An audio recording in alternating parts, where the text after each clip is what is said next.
Hello, everyone, and welcome to another episode of the Parks and Restoration Podcast. I am Chris Lee, the founder and co-host of this show, although I don't have my normal co-host with me because he is off getting ready to have a baby, and so he's got other priorities. But I have with me today Marcus Nack. Marcus works with me here at Des Moines County Conservation. He is our environmental education manager, and I wanted to bring him on the show for a number of reasons. One, he's just a fun guy to talk to, but two, he is a practitioner of a lot of the things that we talk about on this show, specifically this whole idea of building an incredible culture at your organization, managing the ecosystem of your workplace, and using that as a way to then get the results and get all the other things that we want to accomplish, the mission accomplishments and everything. So we're going to dig into that a little bit and then talk about Marcus's own podcast, and who knows where else we'll go. We just kind of slapped this together and just decided today that we're going to record the show together. So Marcus, welcome to the show. Well, thanks for having me, Chris. Absolutely. All right. So we just had an interesting situation the other day where we've got an intern, and she came in and wanted to have a chat. And so this is not the first time that this has happened. So walk me through kind of what happened there and why you think that is. So, interestingly enough, sometimes employees fall in our lap. Yeah. If you if you practice like what you really believe and you tell the truth and you're honest and transparent, sometimes like good juju just happens to you. Right. In the case of this intern, good juju just happened to us. So there's a company that reached out and said, hey, I've got somebody who's interested in conservation, maybe education. Do you mind if they do a job shadow? And, the job shadow developed into an internship.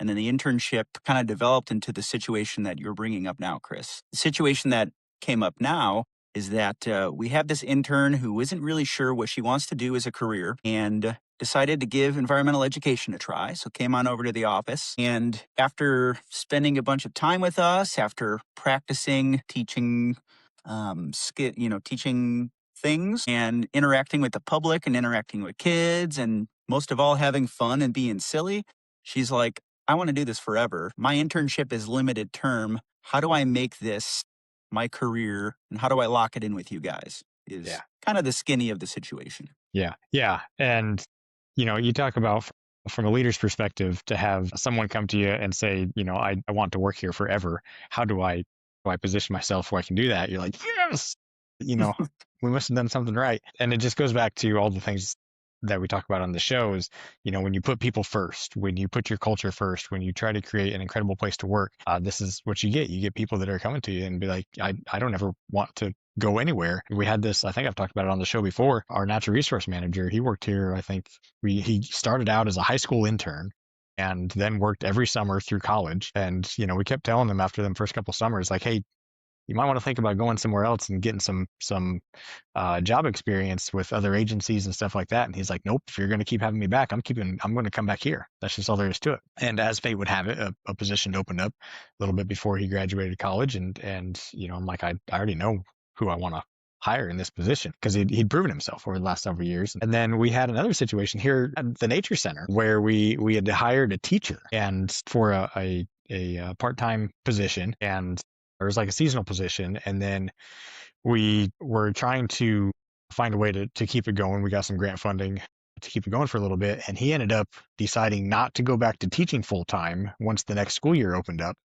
Took like a $30,000 pay cut he just went back to teaching half time so that he could stay working with us. And, it was because of the place that we've created here. And I got to give you a lot of credit. I listened to a lot of the ways you handled the staff and the way you interact with the education staff here at the Nature Center. You do incredible work and make a great place for them to work. So I wanted to just first take a minute. Let's back way up. First off, let's find out a little bit about you and how did you end up in this line of work? And then from that, we're going to jump into what's your philosophy for being the manager of an environmental education division at a county conservation department. Sure. Well, as a fellow Midwestern, part of a Midwestern culture is you don't like to talk about yourself. So let's get that out right away. So I'm Marcus Nack. Way back, I was born and raised in Lombard, Illinois. It's a suburb that's just outside of Chicago by a short train ride. And when I was growing up, we would spend our weekends, since I was not walking yet, taking road trips on weekends up to Wisconsin, up to the Upper Peninsula of Michigan, ice fishing, doing whatever we could, getting out of the city so we can have our reset, basically. Whether it be fishing or camping. Oftentimes I would have to tell my teachers when I was in grade school, hey, that first week in October, I'm not going to be here because we have our family camping trip. Hmm. And so as time went on and we were about to graduate high school, my friends were like, hey, I'm going to school. Hey, I'm going to school. And I'm like, oh, wait, I have to do something after high school. Shit. Now what do I So do? right. Like, what do I do? So the first thing I did is I opened up. Actually, the U.S. Army has a book that's like, here are all the different specialties that you can have if you go through the Army. And I looked through the book and was like, oh, I could do this, I could do that, I could do all these different things. And I took a couple of online quizzes on what the internet thinks I should do as a career. You know, and I just didn't know. I just didn't know. Next to the book, the Army book that I had from a recruiter, I also had a spreadsheet that I had written out that was like, this is how much it costs to do an over the counter elk hunt in Wyoming. This is how much it costs if I want to go and hunt mule deer in, South Dakota. So I didn't know at the time that would kind of guide me to what I wanted to do, but eventually it did. Yeah, I went to my community college pretending I didn't know what I really wanted to do. I wanted to study some science. That's what I wanted to do. Because I figured if I spend my time on vacations in these outdoor places, going up north, is what we kind of call it. Maybe I could find a career where I get to do that thing every day and I get to have like the dream job where I can, on the weekends, I can do my recreation and then, I can work kind of in the same field. So went to the College of DuPage, ran track out there, transferred up to University of Wisconsin, Stevens Point, went through their undergrad degree, which was fantastic. I got to do interpretive education, which is when the public comes through and you just kind of talk about what's around you and in a little bit of inquiry based teaching. I also got to lead field trips. I worked in the summer camp industry up there for quite a while. And they kept on offering me different positions to keep me around for a while.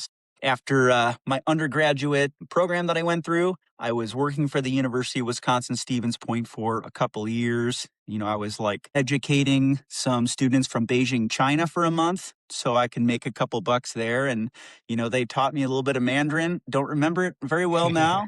But more importantly, they taught me a lot of different physical skills because our communication was so different, right? Hmm. So I think that kind of started to square me off when it comes to picking up on cues from people. And then, one job after the next, finally they were like, hey, there's this grant that we can go for. And if we go for this grant, then your grad school would be paid for. Would you want to be a grad student? And so I kind of kicked around the idea after studying environmental education for, so long. Do I really want to go back to school? And what's the process in this? And eventually they're like, first step is you take the GRE, the big graduate exam. You can only get in if you take this exam. And I'm not a great test taker. So I was pretty concerned. So, long story short, I took the exam. I got into grad school because we got the grant. I did grad school for a couple of years, and then I was the co director of summer camps. So I saw a lot of, in field practices with environmental ed skills and things that they taught us all through school. And then right after that, I took a seasonal job in Oregon. I worked as a forestry field instructor. I was 100 yards off the ocean, right off Highway 101. I was teaching kids to teach kids. So it was a season where we teach sixth graders to teach like third graders. And that was a really rewarding job. Came back, worked for the university again. And then I applied for jobs and I was coming up blank. And when I say, Chris, I was coming up blank, I applied for about 83 jobs. Jesus. And it was like nothing was happening because I lived in the same town as the College of Conservation. The Yeah. radius around the Yeah. town to find a conservation job Pretty is, saturated. yeah, and highly competitive. Yeah. Yeah. And so getting a full-time position to live up there was just not happening. So I did what everybody else would do is I took a job just doing like a regular Joe Schmo job. I was working in sales. I was working for a soda company doing sales. And every time I would drive past a bottle or a can from this company, like a part of me would die. Like I would feel like my heart drop into my guts and say, "Oh, that's because of me." Like if it wasn't for a position for the things that I'm doing, in my current job, that might not be litter on the side of the road or you know how it goes on the side of Right. the highway. But I'd see that bottle or that can and it would kill me. So eventually, you know, my wife, she's the smarter half of us. She says, "You're miserable. We need to change something because this isn't sustainable." And so I went on a job board looking for positions. I saw the name of actually a student of mine. When I was a grad student, she was an undergrad. I saw her name as the return email. So I just emailed, "Hey, I don't know if you remember me. I'm Marcus from up in Stevens Point. I see you have a position available. Can you tell me more about that?" And of course, she remembered me. We chatted a little bit. I actually interviewed for my current position when I was between sales Yeah. for that company. So like I had finished Nice. at a gas station on my way to like a Kroger or something like that or a Piggly Wiggly. And I said, "Hey, I got to take a quick call," you know, and I interviewed for my current position. Right. Yeah. Yeah. And it's worth noting this was 2020, wasn't it? Yes. Yes. Yeah. Well, it was 2019 going into 20 because I started Okay. in April. Okay. Yeah. Yeah. Right. So yeah. So we didn't at the time you applied, we didn't know what was coming, and yeah, I remember that now. Yeah. And like the interview went great. You know, I think Yeah. I the was on that first thing interview. what I remember is you know, Chris, you and Kelly were asking me about what's going on in my life now. And I was like, you know what, I'm hoping I got time to hunt turkeys and, you know, do those kinds of things. And you were like, "It's funny, I've just been scouting turkeys the last week," or something like that. I remember we kind of connected there and about Yeah.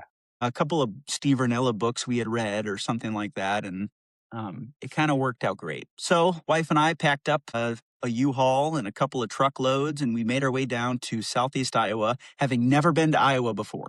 My first time to Iowa was when we were moving here. Yeah. So, made our way down, moved into a house, and then that's when my current position started. Yeah. Yeah. So yeah, you started as a naturalist, and then and yeah, right in 2020. So yeah, April of 2020. So we hit the peak of the pandemic. So it was a hell of a time to move into an education position Yeah. Yeah. with school shut down and everything. That was utter chaos. And then I lose track of time, but sometime after that, I don't know, Kelly ended up taking another job up in the Northland where she was from, and then that opened up the environmental education manager position, and you said right into that because you definitely earned that role. So yeah, you've been doing great work here ever since, and we're happy to have you. If anybody sees this on the video for the three people that watch this on YouTube, Marcus's background, there's a deer hanging on the wall, and there's an archery, a target paper behind him there. So when did you get started in deer hunting and archery? Because that, as I've mentioned on this podcast before, so anybody that's listened to multiple episodes of this podcast, I talk about there's this guy that works for me that just lives for deer hunting. This is that guy. We're talking to him right now. So how did that come about, and how did that become such a defining part of your life? It's nice to reflect on that again. So, my dad started hunting when I was about 6 or 7. doing I was doing the about six six or seven seven. handshake there, yeah. And my dad, he would go up to Wisconsin for the rifle season and hunt with some of our lifelong friends that lived up there. I mean, his best friend from first grade had a cabin up there that he had built. He was a contractor, and so my dad would go up and do deer camp. You know, once you're interested in, you're like, "Oh, I need to learn more about this." So on the weekends between watching motocross and Looney Tunes and Three Stooges, we would watch a little bit of hunting on TV too. Sometimes it was on ESPN, which doesn't even have that anymore, I don't Right. think, maybe. Um, and the outdoor channels, I mean, like it just kind of evolved. And, you know, when I was younger, I was a sensitive kid. I was really in touch with my feelings, I guess is the way to put it. When I was really young, I was trying to do a backflip off of a bed. We were jumping on the bed and I fractured my skull. And so I was in a neck brace. And after that, I was like, you know, I can't get hurt. Like, this is, you know, so I was really sensitive to things. And my parents were like, "He's too sensitive to like give this hunting stuff a try. He says he's interested, but pretty sensitive. Let's see if as time goes on, he wants to do this." So we'd watch, you know, on Sundays, like Bowtech would have a show on and we'd watch it. And I'm like, "Dad, when can I come and do this?" And eventually I convinced them to take me up to do the hunter safety course just outside of Chicago. We were up in the Bass Pro Shop in Gurney Mills by Six Flags. And I took the hunter safety course. And then from there, we were off to my very first deer camp up in Conover, Wisconsin, just outside of Eagle River. And it's like my dad's best buddy. So like I've known him for years and it was fun. Like we had all these jokes with each other and up there, it was just a blast. Hmm. I had swooshy snow pants and 3 feet of snow because the deer season in northern Wisconsin is very different than here in Iowa. And eventually on a walk through, I took my first deer. And from there I was just hooked. I mean, Yeah. it was it. From there it was, hey dad, when's camp again? How many days till camp? He said, it's going to be right around Thanksgiving time. And we would always have a countdown so we can go up and spend time with his old buddy Louie. And Louis would cook for us. One time we even stayed up there for Thanksgiving. We were Oh, like, cool. we've got no deer, so we're going to just keep hunting until we have some luck. So I think that, How did Mama handle that? I was pretty young. No, okay. So like maybe differently than was shown to me, but she seemed okay with it. But my dad really made it a priority to spend time with me doing this thing because I liked it so much and we could connect about it. Hmm. Otherwise, I was a skateboarder and I was like, doing city kid stuff and he couldn't really connect with that too much, but when we were fishing or hunting or hiking, any of that stuff was kind of the time that I really got to spend with dad. Yeah. Dad works a lot of hours. He works for a 24-hour roadside assistance for semis business. And so if he gets a call at 2 in the morning, he has to go. So a lot of holidays, days, stuff like that. Dad he was out working. It's like, Merry Christmas, guys. Open your gifts. Where's dad? Oh, he's laying on the highway changing tires so someone else can make it home for Christmas. Yeah. So the time I got with him, super valuable. We bonded over hunting right away. So back in 2002, my first season, we made it a point, hey, every year we're going to get together and we're going to deer hunt. It had kind of evolved from Wisconsin to southern Illinois. We have a great group of guys down there.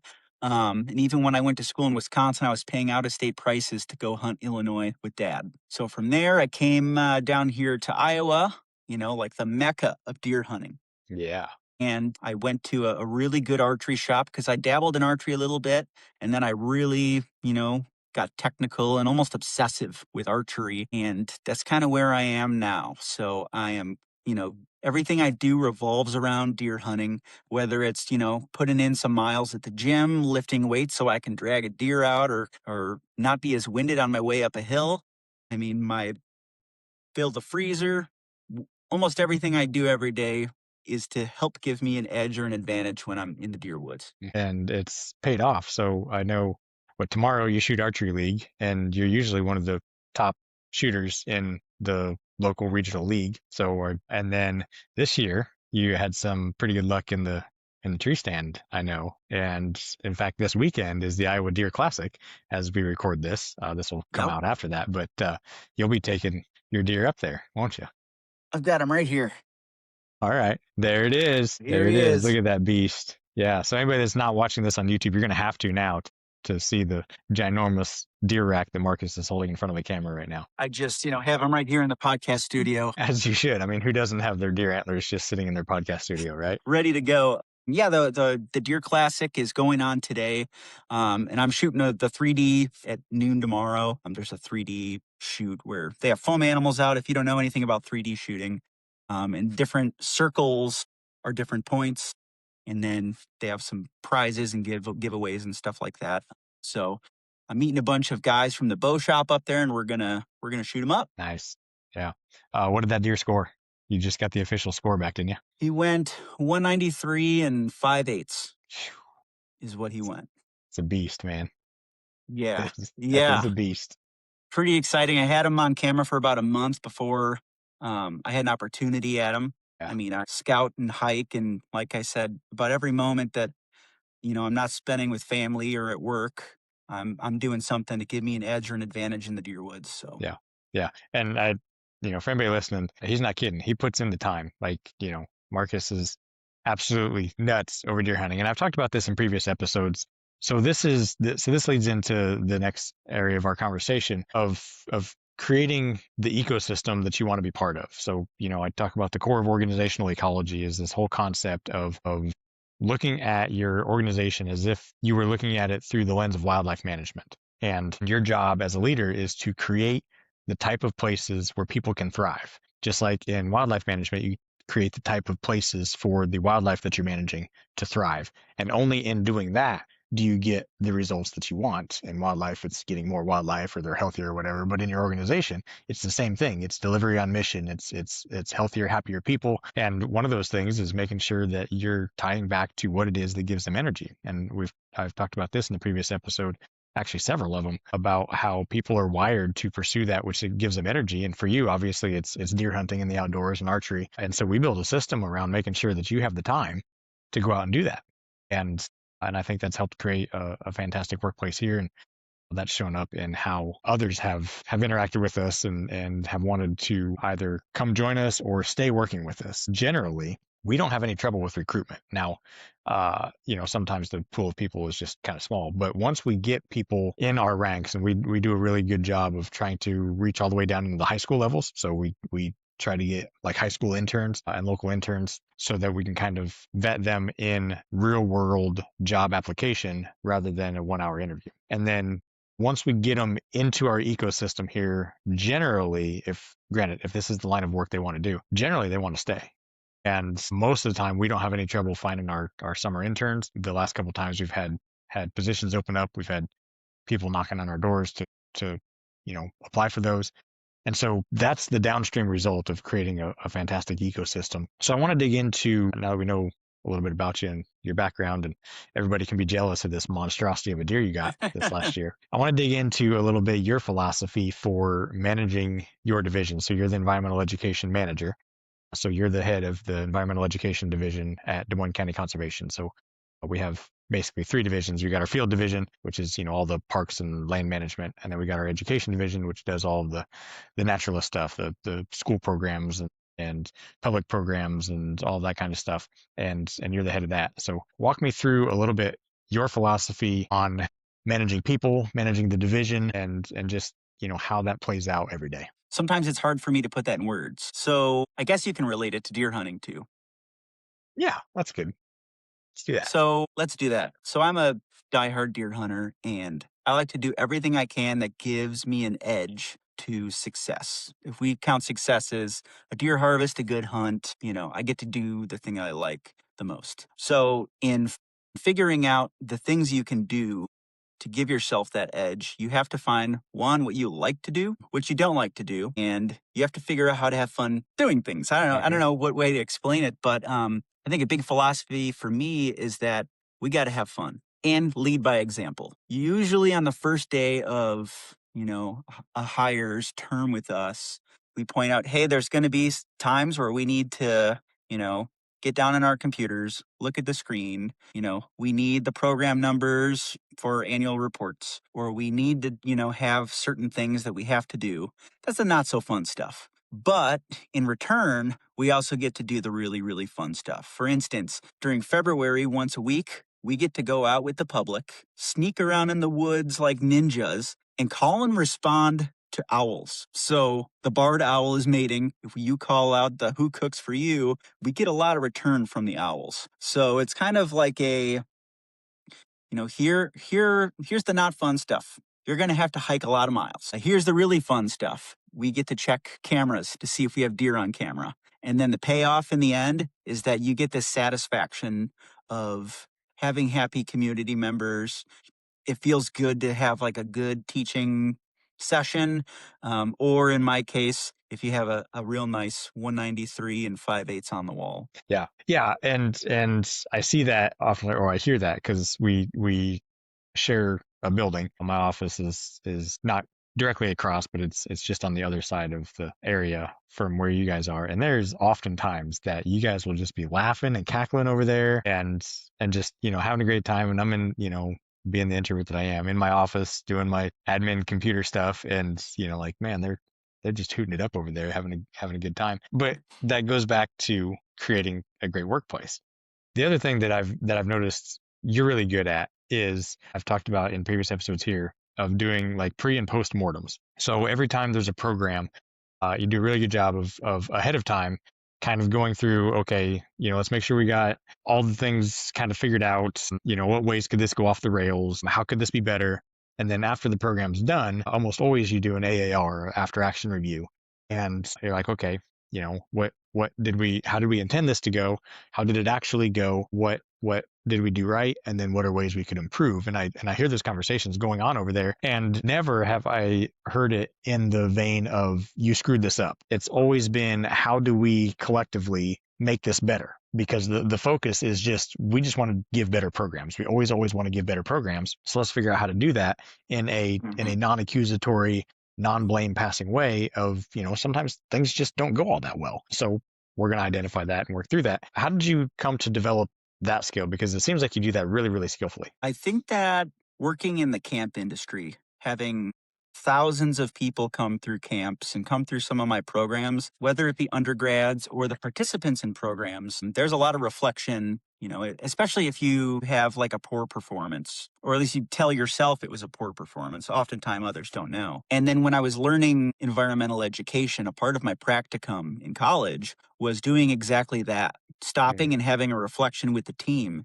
and saying, hey, this strategy, even at lunchtime, and we still have programs later in the day, this group really responds well if you XYZ. So if you have a call and response that's really, really good, if I yell, 1, 2, 3, eyes on me, they like to say 1, 2, eyes on you, and they will be dead silent listeners, Mm-hmm. right? Yeah. And Yeah. so if you can tell the team at lunchtime, hey, they're really responsive to this.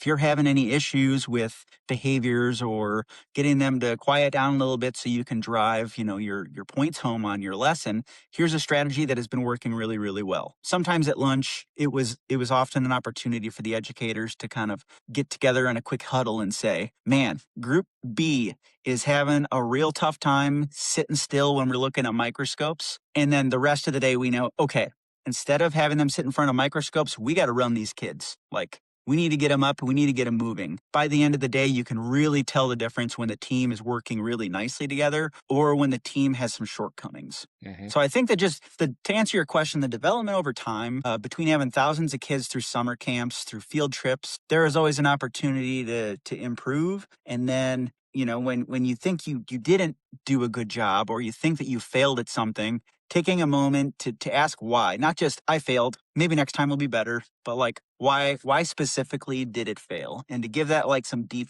deep thought, because it could be useful to the people around you at lunch too. Yeah, and that analytical view, I think, is a bit of a superpower for anybody, really. That perpetual drive to always be better, and not just browbeat yourself of, well, that didn't go like I planned, so I guess I just suck. But instead, taking the approach of, well, that didn't go as I planned. Where did this break down? And then kind of taking a scientific approach to, see, was it a preparation thing? Was it just not being able to adjust on the fly? And really digging in, and then that then informs how to do better. It's a growth mindset versus a fixed mindset.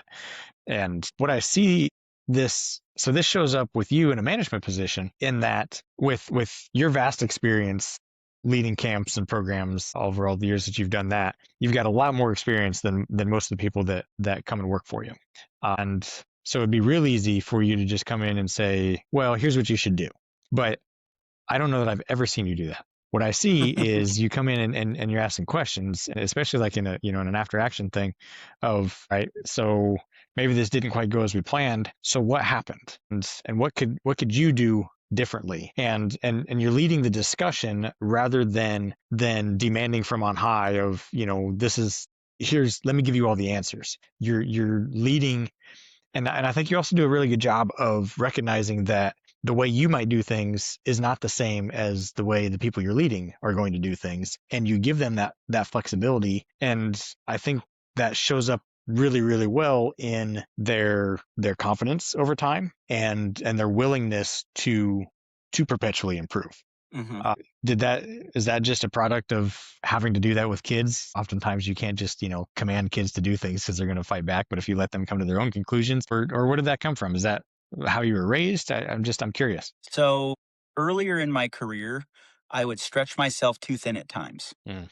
because Yeah, I feel I that. found like I was producing some pretty high quality work, and then if somebody recognized that, and a coworker, and said, "You did a really good job on that. What should I do?" I would offer myself to help them, and then Yeah, here, let me do that offer for you. myself to help. Yeah. And then offer myself to help another person on another thing and offer myself to help another person on another thing. And eventually I was like pulling myself thin everywhere. Hmm. And I was like, I'm doing everybody's job. Like I'm admittedly volunteering myself to do that. And Hmm. eventually something had to give. And there were like cues that you can pick up on that you can only learn if you sometimes fail, or if you pick up on it, you can make a change, like that. And some of those skills are like very important, especially if you're teaching, picking up on a social cue of, hey, this group isn't interested. They're all, eyes down on the table, sitting down like this. And instead of stretching yourself thin, like I did in the past, kind of helping people to identify, like, hey, did you look for this time? That might help if the kids are just slogging along for your lesson. So try to pick up on some of those cues maybe, because there's only one of me. I couldn't help everybody. Sure. So I think that's where that started to develop, Chris, is there. And then after time went on, it helped a lot of people that I was, cohorts with. Hmm. And then when they found success and they were excited about it, I could share that excitement with them. And then it was like everybody is like vibing. Hmm. Yeah, that ties back to your working genius. I was just checking on the wall. I have the whole list of everybody's working genius. You have discernment and enablement in as your two working geniuses, and so that enablement is coming. That's that place where you want to help. But I think this unique superpower that you've cultivated ties back to that discernment, in that you can now have these conversations, and the help comes from helping others discern what the strategy is for improving themselves and improving their program delivery, or whatever it is. So you're still helping. You're just not offering yourself to do the work. And Hmm. then with your genius of discernment, you get a lot of energy from going through different ideas and narrowing down which ones are likely to work best. And so from a mentorship perspective, that's a really great genius to have. So if anybody's interested in working genius, if you haven't listened to previous episodes of this podcast, Jeremy and I talk about this all the time. It's the 6 types of working genius. You can go to workinggenius.com, read the book, 6 types of working genius, learn all about it. It's great, fantastic stuff. There's information too about it, I think, on the website parksandrestoration.com. So that's my little side note there. Yeah. I want to spin off a little bit. You recently started your own podcast. Sure. And so tell me about that. Okay. It's a newer thing. I've got about 6 episodes out. My podcast is called the Paid Time Outdoors Podcast. You can find it on Spotify. You can find it on YouTube. I even made a Facebook page. I haven't advertised it a ton lately, or a ton yet, I should say, but I feel like I need to get some episodes really under my belt before things improve. But So it's going to be a chart essentially, topper now after all these millions of listeners jump over to there. yeah. Hey, shout out, click like and subscribe down there. Smash that like button. Yeah. Yeah. Um, but I found that I have a lot of interests. I mean, I like a lot of different things, not only deer hunting, but, like I like throwing darts, shooting pool. I was a rugby player. I was an athlete. So I like athletics. I like running. I like a lot of different things.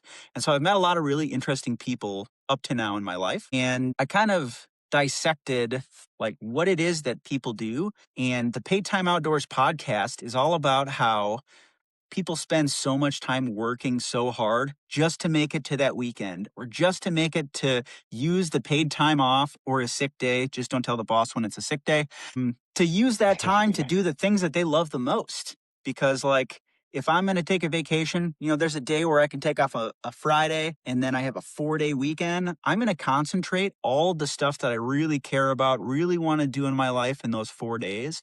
So the podcast dives right into that and I asked the guests on the podcast to pick one of the topics that they love to do the most, that they make time for, and surprise me with it in the podcast. We'll catch up, talk about some jobs that they've had in their life as they were coming up, and then I kind of say, hey, so what's the topic we're talking about? What's the thing that interests you so much that you're going to use your paid time off that you've earned working your butt off to go do? And that's Mhm. what my podcast is all about. Yeah, I like it because I mean, you can learn a lot about a person by how they choose to spend their time, and what they allow their calendar to be filled with outside of their working hours, right? And so I think that's some really, it's an interesting way, a different way of learning about the people that you're talking to, rather than, what's your background, and then, the typical interview questions when you approach it of what are you doing in your free time, and why. That's great. I encourage everybody to go out there and listen to the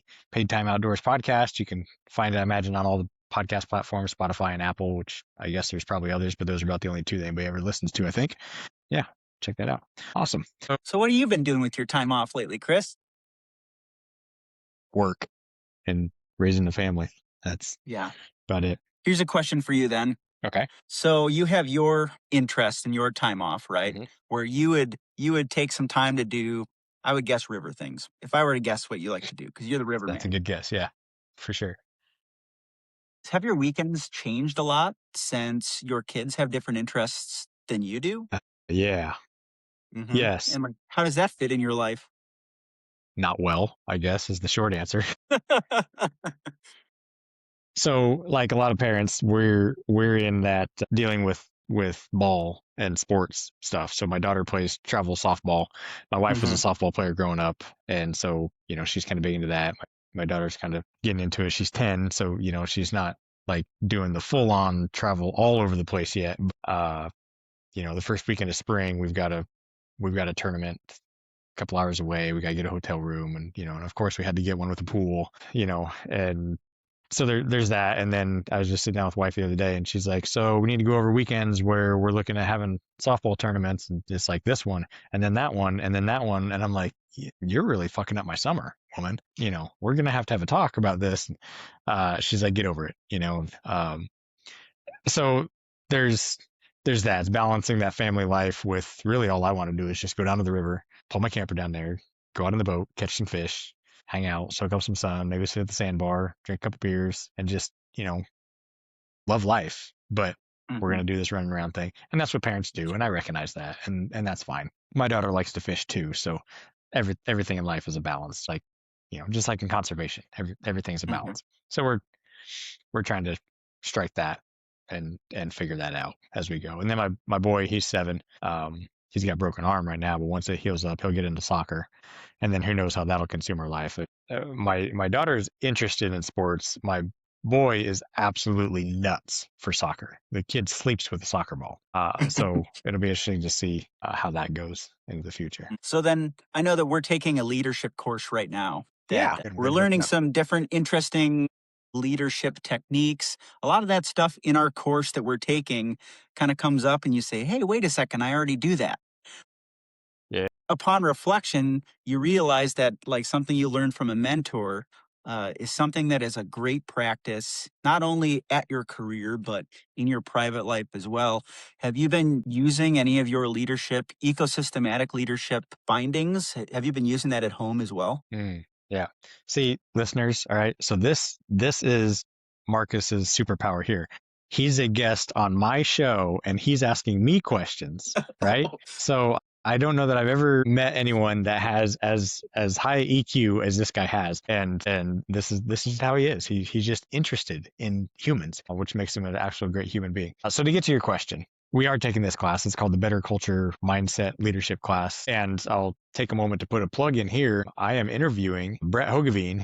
He's the co-founder of Better Culture, which is this organization that does this leadership training, and it's all about building incredible cultures. And I absolutely love it because I truly believe that if you just focus on the culture, you focus on the ecosystem, you do that first. That is the one and only job of a leader, period. Full stop. And you focus on that, then everything else comes as a result. And so I'm really digging this class. They've got some really great insights. Brett is also the host of the Better Culture podcast, and I've been following that, loving some of his episodes. And so through the course that we're taking together, I was able to talk to the facilitator. She reached out to Better Culture folks and said, hey, Chris has got his own podcast.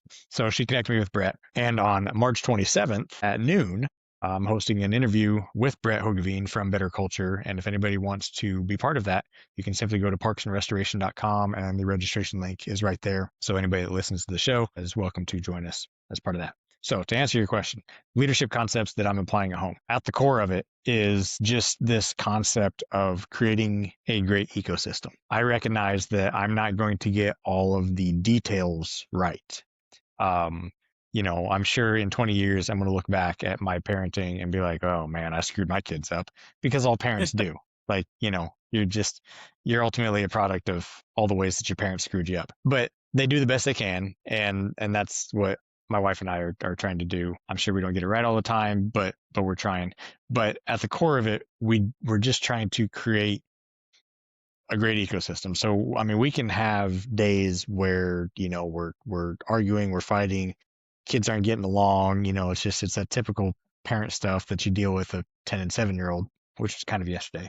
But at the end of every day, I'm there to put the kids to bed. We give hugs. We say goodnight. I love you. See you in the morning. I'm there every morning, almost every morning, to wake them up, give hugs and I love yous as I head out the door to go to work. And I figure if I get that right, I can screw up about anything else. And as long as they know that they're coming home to a family that is built on trust and love, you got a lot of leeway on the detail stuff.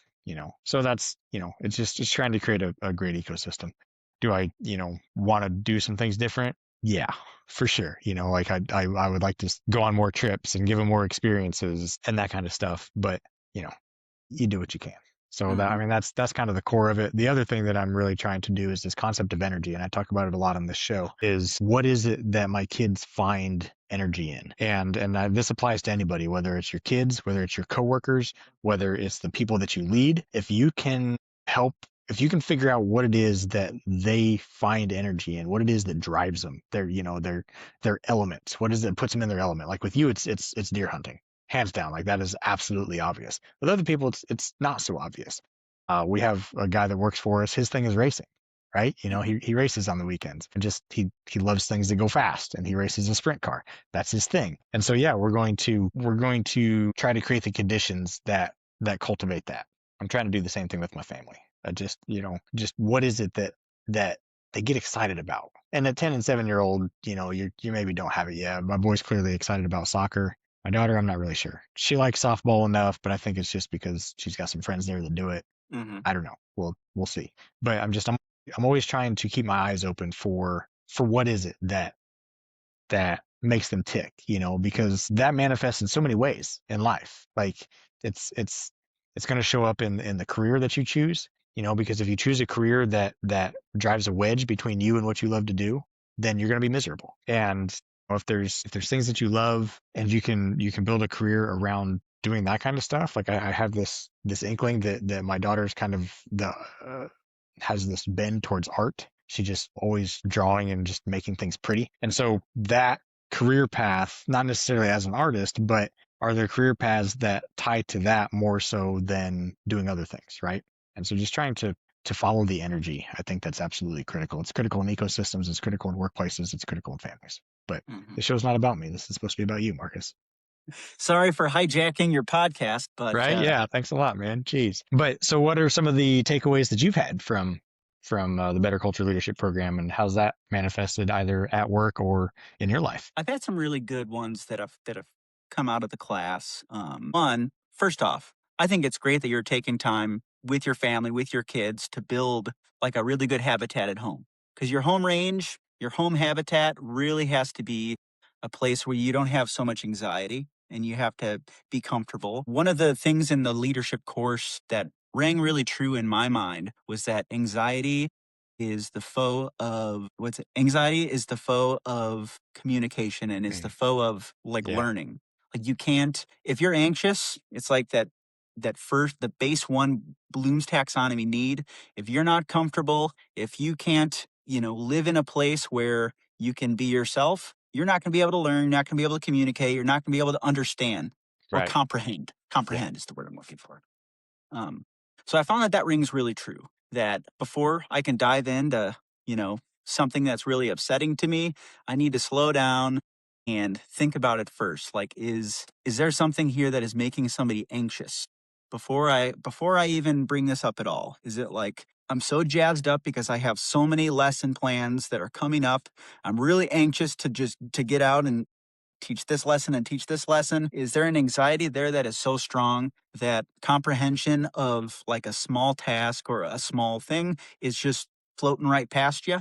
Because if I can sense that the anxiety is high, that is not when I'm going to ask something of a staff member. Or Yeah. even my wife, if she's really anxious about something, that's the last time to say, "Do you mind if I go out with the boys tonight?" You know? So that rings true for me in both my work habitat and my home Hmm. range. I would Yeah. say that's a really good one. Yep.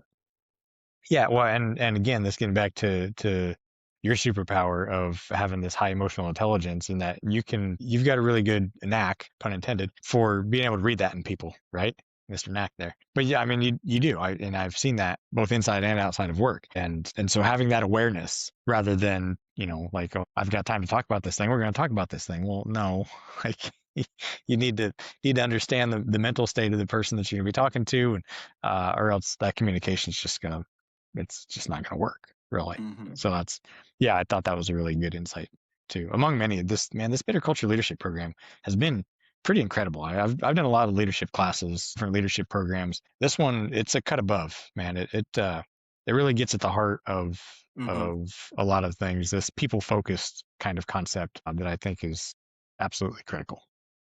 Definitely. There are some Post-it notes that I have on the side of my computer, from things that I've learned in the course. One of them is about, what I just spoke to.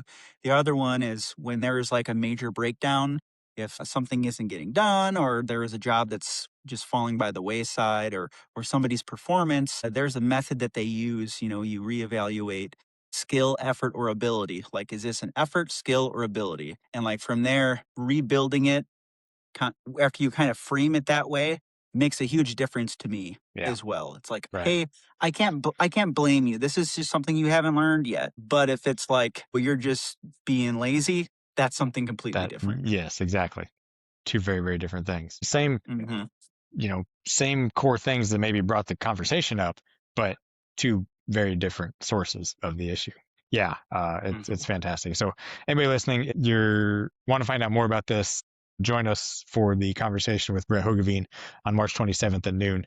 Sign up for that at parksandrestoration.com. All right, Marcus, I want to close with this. So for those listening, most of them are in the parks or conservation field or something adjacent to it. What would be one key takeaway that you would offer to those in the field that want to be better leaders, maybe they're or just better coworkers, but that want to just do better in their roles? Because like I said, you bring a lot of really great stuff to your role as a manager of an environmental education division. What would be one key takeaway that you would leave listeners with as we end the show today? Great question. And to answer it without giving it a ton of thought,